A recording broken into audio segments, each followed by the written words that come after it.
The depressed person was in terrible and unceasing emotional pain, and the impossibility of sharing or articulating this pain was itself a component of the pain and a contributing factor in its essential horror.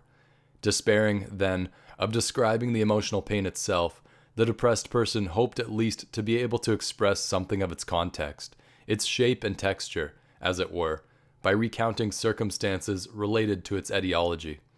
The depressed person's parents, for example, who had divorced when she was a child, had used her as a pawn in the sick games they played, as in when the depressed person had required orthodonture, and each parent had claimed, not without some cause, the depressed person always inserted, given the Medicean legal ambiguities of the divorce settlement, that the other should pay for it.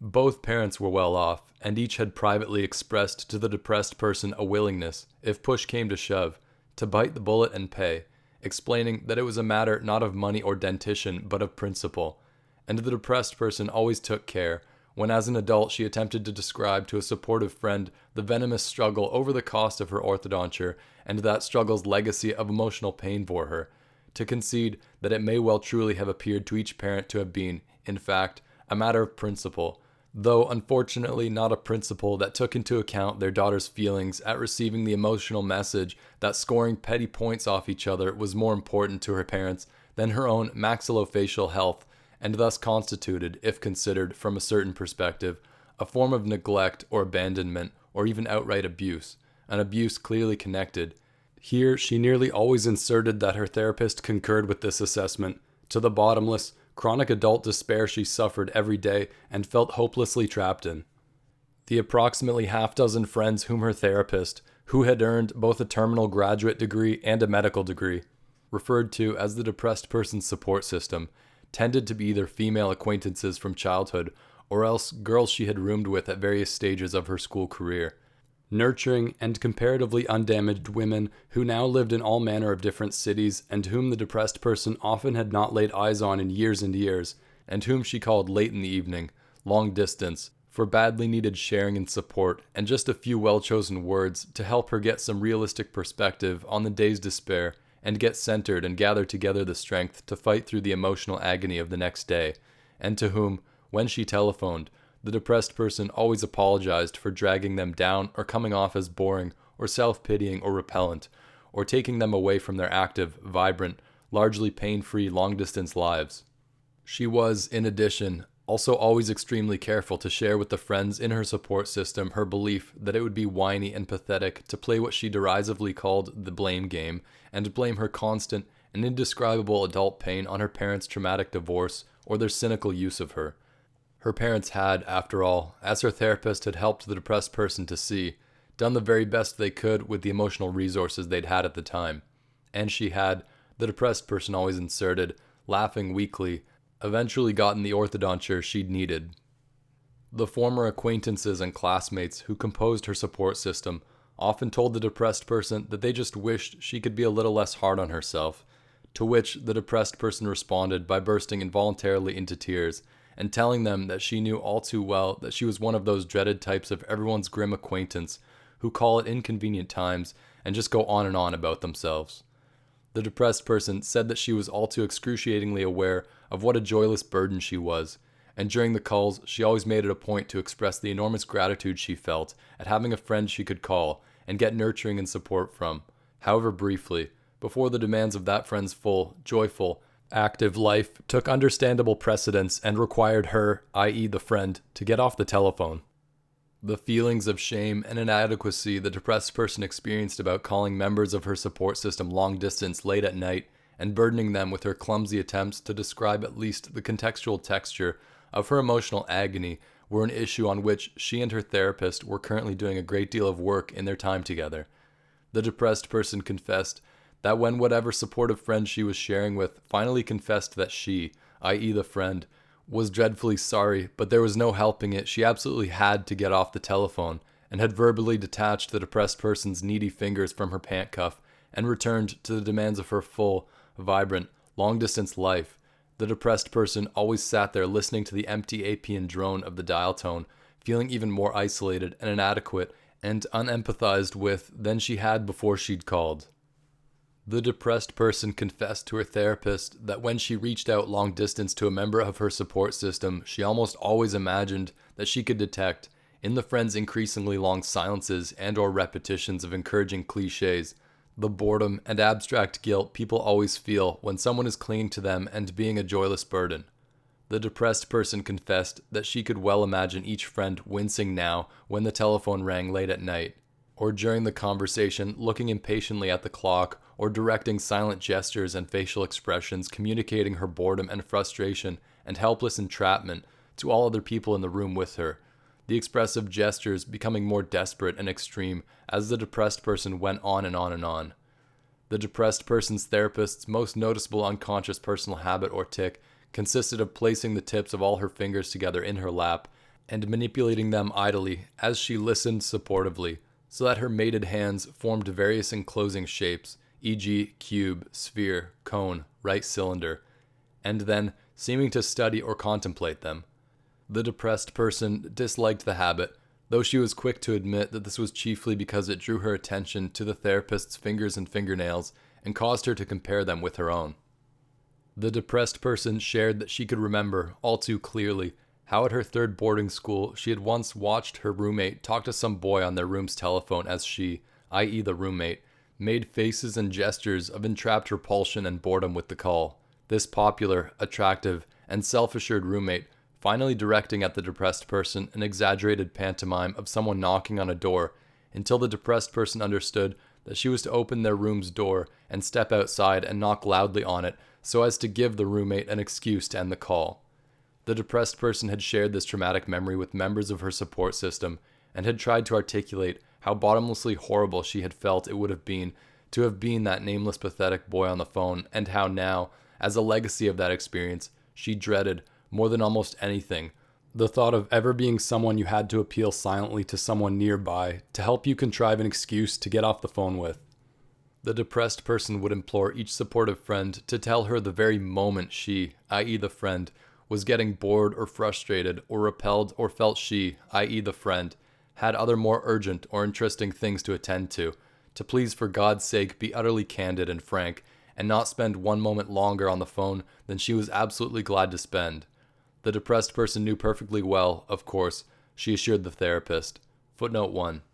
The multiform shapes the therapist's mated fingers assumed nearly always resembled various geometrically diverse cages, an association which the depressed person had not shared with the therapist because its symbolism seemed too overt and simplistic to waste their valuable time together on. The therapist's fingernails were long and well maintained, whereas the depressed person's nails were compulsively bitten so short and ragged that the quick sometimes protruded and began spontaneously to bleed. End of footnote 1. How such a request could all too possibly be heard not as an invitation to get off the telephone at will, but actually as a needy, manipulative plea not to get off, never to get off the telephone. The depressed person's parents had eventually split the cost of her orthodonture. A professional arbitrator had been required in order to structure this compromise and, subsequently, to negotiate shared payment schedules for the depressed person's boarding schools and healthy eating lifestyle summer camps and oboe lessons and car and collision insurance, as well as for the cosmetic surgery needed to correct a malformation of the anterior spine and alar cartilage of the depressed person's nose, which had given her what felt like an excruciatingly pronounced and snoutish pug nose and had, coupled with the external orthodontic retainer she had to wear 22 hours a day, made looking at herself in the mirrors of her rooms and her boarding schools feel like more than any person could possibly stand. Also, in the year that her father remarried, he, in either a gesture of rare uncompromised caring or a coup de grace that the depressed person's mother had said was designed to make her own feelings of humiliation and superfluousness complete, had paid in toto for the riding lessons, jawed purrs, and outrageously expensive boots the depressed person had needed in order to gain admission to her second-to-last boarding school's riding club, a few of whose members were the only girls at this school who the depressed person felt she had confessed to her father on the telephone in tears late one truly horrible night, even remotely accepted her at all, and around whom the depressed person hadn't felt so totally pig-nosed and brace-faced and inferior that it had been a daily act of enormous personal courage and will just to leave her room and go eat dinner in the dining hall. The professional arbitrator her parents' lawyers had agreed on for help in structuring their compromises had been a highly respected conflict resolution specialist named Walter D. Walt Gent Jr. The depressed person had never even laid eyes on Walter D. Walt Gent Jr., though she had been shown his business card, complete with its parenthesized invitation to informality, and his name had been invoked bitterly in her hearing on countless occasions, along with the fact that he billed at a staggering $130 an hour plus expenses. Despite overwhelming feelings of reluctance on the part of the depressed person, the therapist had strongly supported her in taking the risk of sharing with members of her support system an important emotional realization she, i.e. the depressed person, had achieved during an inner child-focused experiential therapy retreat weekend, which the therapist had supported her in taking the risk of enrolling in and giving herself open-mindedly over to the experience of. In the ICFET retreat weekend's small group drama therapy room, other members of her small group had role-played the depressed person's parents and the parents' significant others, and attorneys and myriad other emotionally painful figures from her childhood, and had slowly encircled the depressed person, moving in steadily together so that she could not escape, and had, i.e. the small group had, dramatically recited specially prepared lines designed to evoke and reawaken trauma, which had almost immediately evoked in the depressed person a surge of agonizing emotional memories, and had resulted in the emergence of the depressed person's inner child and a cathartic tantrum in which she had struck repeatedly at a stack of velour cushions with a bat of polystyrene foam, and had shrieked obscenities and had re-experienced long pent-up wounds and repressed feelings, the most important of which being a deep vestigial rage over the fact that Walter D. Walt Gent Jr. had been able to bill her parents $130 an hour plus expenses for playing the role of mediator and absorber of shit, while she had had to perform essentially the same coprophagous services on a more or less daily basis for free, for nothing. Services which were not only grossly unfair and inappropriate for a child to feel required to perform, but which her parents had then turned around and tried to make her, the depressed person herself, as a child, feel guilty about the staggering cost of Walter D. Gent Jr., as if the cost and hassle were her fault, and undertaken only on her spoiled little fat-thighed, pig-nosed, shit-eating behalf, instead of simply because of her fucking parents' utterly fucking sick inability to communicate directly and share honestly and work through their own sick issues with each other. This exercise had allowed the depressed person to get in touch with some really core resentment issues. The small group facilitator at the inner child-focused experiential therapy retreat weekend had said, and could have represented a real turning point in the depressed person's journey toward healing, had the public shrieking and velour cushion pummeling not left the depressed person so emotionally shattered and drained and traumatized and embarrassed that she'd felt she had no choice but to fly back home that night and miss the rest of the weekend. The eventual compromise which she and her therapist worked out together afterward was that the depressed person would share the shattering emotional realizations of the ICF-ETR weekend with only the 2 or 3 very most trusted and unjudgingly supportive members of her support system, and that she would be permitted to reveal to them her reluctance about sharing these realizations and to inform them that she knew all too well how pathetic and blaming they, i.e. the realizations, might sound.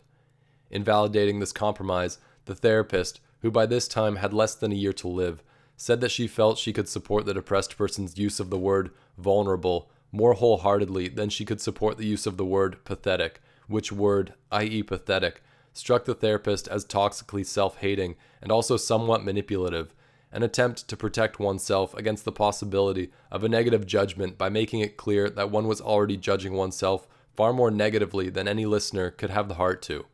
The therapist, who during the year's cold months, when the abundant fenestration of her home office kept the room chilly, wore a pelisse of hand-tanned Native American buckskin that formed a somewhat ghastly, moist-looking, flesh-colored background for the enclosing shapes her hands formed in her lap, said that she felt comfortable enough in the validity of their therapeutic connection together to point out that a chronic mood disorder could itself be seen as constituting an emotionally manipulative defense mechanism, i.e., as long as the depressed person had the depression's affective discomfort to preoccupy her, she could avoid feeling the deep vestigial childhood wounds which she was apparently determined to keep repressed at all costs. Footnote number 2. The depressed person's therapist was always extremely careful to avoid appearing to suggest that she, i.e. the depressed person, had in any conscious way chosen to cling to her endogenous depression. Defenses against intimacy, the therapist held, were almost always arrested or vestigial survival mechanisms, They had, at one time, been environmentally appropriate and had served to shield an otherwise defenseless childhood psyche against unbearable trauma. But in nearly all cases, these mechanisms became inappropriately imprinted and outlived their purpose, and now, in adulthood, ironically, caused a great deal more trauma and pain than they prevented. End of footnote number 2. Several months later, when the depressed person's therapist suddenly died, as the result of what was determined to be an accidentally toxic combination of caffeine and homeopathic appetite suppressant, but which, given the therapist's extensive medical background, only a person in very deep denial indeed could fail to see must have been, on some level, intentional. Without leaving any sort of note or cassette or encouraging last words for any of the patients who had come to connect emotionally with the therapist and establish some degree of intimacy, even though it meant making themselves vulnerable to the possibility of adult loss and abandonment traumas. The depressed person found this fresh loss so shattering, its resultant hopelessness and despair so unbearable, that she was forced now to reach frantically and repeatedly out to her support system, calling 3 or even 4 different supportive friends in an evening, sometimes calling the same friends twice in one night, sometimes at a very late hour, and sometimes even, the depressed person felt sickeningly sure, either waking them up or maybe interrupting them in the midst of healthy and joyful sexual intimacy with their partner.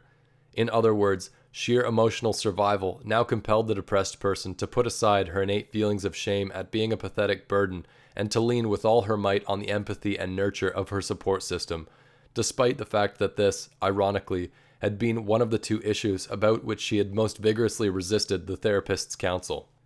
The therapist's death could not have occurred at a worse time, coming as it did just as the depressed person was beginning to process and work through some of her core shame and resentment issues concerning the therapeutic process itself. The depressed person shared with her support system. For example, the depressed person had shared with the therapist the fact that it felt ironic and demeaning, given her parents' dysfunctional preoccupation with money and all that that preoccupation had cost her, that she was now in a position where she had to pay a professional therapist $90 an hour to listen patiently and respond empathetically. It felt demeaning to have to purchase patience and empathy, the depressed person had confessed to her therapist, and was an agonizing echo of the childhood pain she was so anxious to put behind her. The therapist, after attending very closely and patiently to what the depressed person later acknowledged to her support system, could all too easily have been interpreted as just a lot of ungrateful whining, and after a long pause during which both of them had gazed at the digiform ovoid cage which the therapist's mated hands at that moment composed. Footnote number 3. The therapist, who was substantially older than the depressed person but still younger than the depressed person's mother, and who resembled that mother in almost no respects, sometimes annoyed the depressed person with her habit of from time to time glancing very quickly at the large bronze sunburst design clock on the wall behind the recliner in which the depressed person customarily sat, glancing so quickly and almost furtively at the clock that what bothered the depressed person more and more over time was not the act itself, but the therapist's apparent effort to hide or disguise it.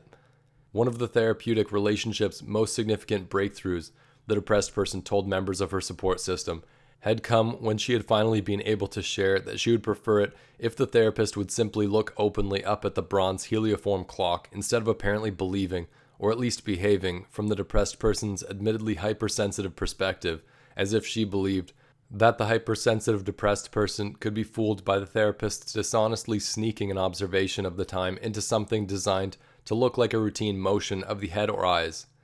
and that while they were on the whole subject, the depressed person had to confess that she sometimes felt demeaned and enraged when the therapist's face assumed its customary expression of boundless patience, an expression which the depressed person said she knew very well was intended to communicate attention and unconditional support, but which sometimes felt to the depressed person like emotional detachment, like professional courtesy she was paying for instead of the intensely personal compassion and empathy she sometimes felt she had spent her whole life starved for. She was sometimes resentful, she shared, at being nothing but the object of the therapist's professional courtesy or of the so-called friends in her pathetic support system's charity and abstract guilt. End of footnote number 3. Had responded that, while she might sometimes disagree with the substance of what the depressed person said, she nevertheless wholeheartedly supported the depressed person in sharing whatever feelings the therapeutic relationship itself brought up, so that they could work together on exploring safe, appropriate environments and contexts for their expression. Footnote number 4. Or even that, for example, to be totally honest, it felt demeaning and somehow insulting to know that today, i.e. the day of the seminal session during which the depressed person had opened up and risked sharing all these issues and feelings about the therapeutic relationship, at the moment their appointment time together was up and they had risen from their respective recliners and hugged awkwardly and said their goodbyes until their next appointment, that at that moment all of the therapist's seemingly intensely personally focused attention and interest in the depressed person would then be withdrawn and effortlessly transferred onto the next whiny, spoiled, self-involved, snaggle-toothed, pig-nosed, fat-thighed, pathetic shit-eater who was waiting to come in and cling pathetically to the hem of the therapist's pelisse, so desperate for a personally interested friend that they would pay almost as much per month for the temporary illusion of one, i.e. of an actual friend, as they paid in fucking rent.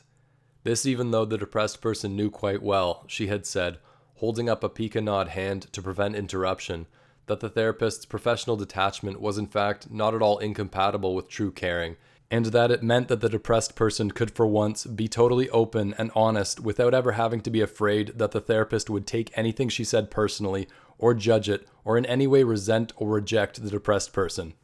That, ironically, in certain ways the therapist was actually an absolutely ideal friend for the depressed person, i.e., here, after all, was a person who would truly and attentively listen and care and give emotional support and empathy, and yet would expect absolutely nothing back in terms of empathy or emotional support or really any human consideration at all.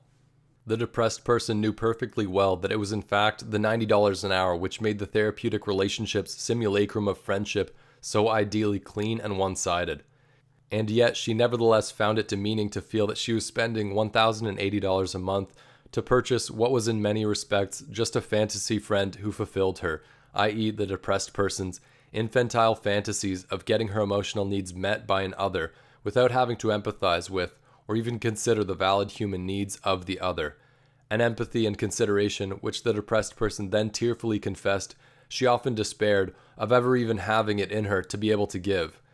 The depressed person had here inserted that she secretly worried constantly that it was her own inability to get outside her needy self-centeredness and to truly emotionally give that had made her attempts at intimate, mutually nurturing relationships with men such a traumatic and agonizing across-the-board failure, and that her resentments about the cost of therapy were in truth less about the actual expense, which she freely admitted she could afford,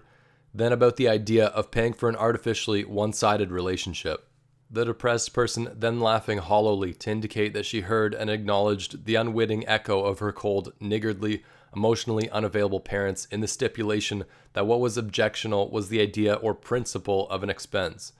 What it really felt like sometimes was as if the hourly therapeutic fee were a kind of ransom or protection money, purchasing the depressed person an exemption from the scalding internal self-contempt and mortification of telephoning distant former friends she hadn't even laid fucking eyes on in years and had no legitimate claim on the friendship of anymore, and telephoning them uninvited at night and intruding on their functional and blissfully ignorantly joyful, if somewhat shallow and unconscious lives, and appealing shamelessly to their compassion and leaning shamelessly on them and trying to articulate the essence of her unceasing emotional pain, when that very pain and despair and loneliness rendered her, the depressed person knew, far too self-involved to be able ever truly to be there in return for the supportive friends to reach out and lean on in return,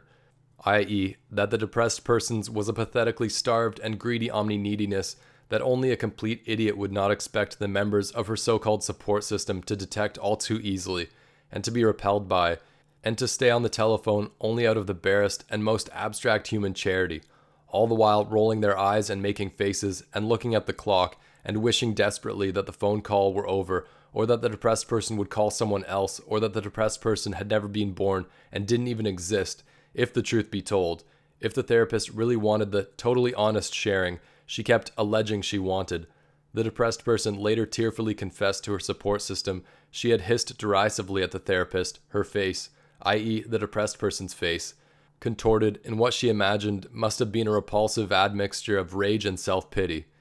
If the therapist really wanted the truth, the depressed person had finally shared from a hunched and near fetal position, beneath the sunburst clock, sobbing uncontrollably, The depressed person really felt that what was really unfair was that she was unable, even with the trusted and admittedly compassionate therapist, to communicate her depression's terrible and unceasing agony itself. Agony which was the overriding and a priori reality of her every waking minute, i.e., not being able to share the way it felt, what it actually felt like for the depressed person to be literally unable to share it. As for example, if her very life depended on describing the sun, but she were allowed to describe only shadows on the ground.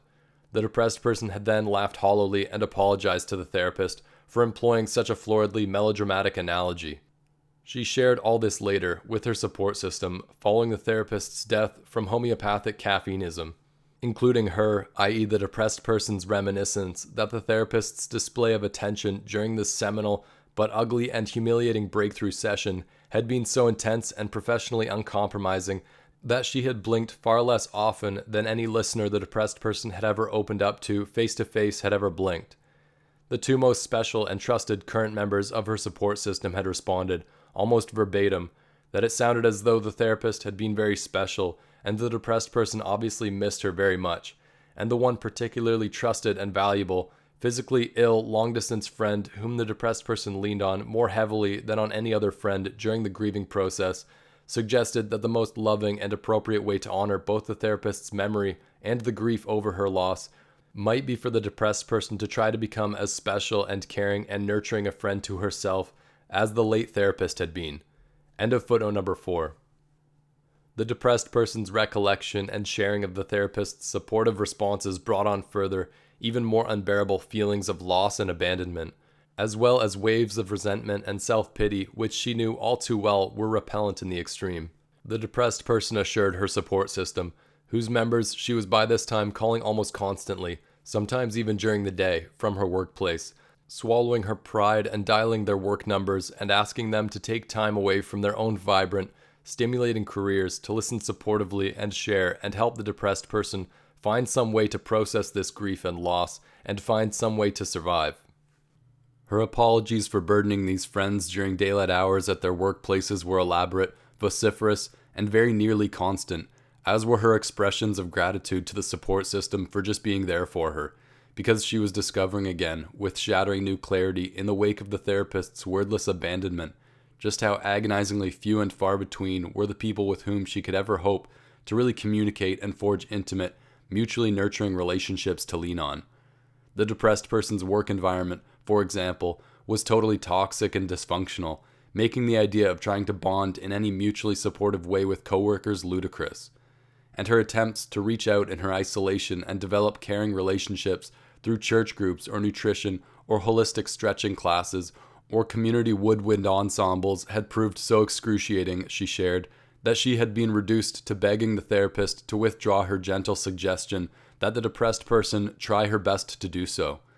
And as for the idea of girding herself and venturing out once again into the emotionally Hobbesian meat market of the dating scene, at this juncture, the depressed person usually laughed hollowly into the speaker of the headset telephone she wore at the terminal inside her cubicle and asked whether it was even necessary to go into why her intractable depression and highly charged trust issues rendered this idea a sheer pie-in-the-sky flight of pathetic and denial-ridden fancy, at best.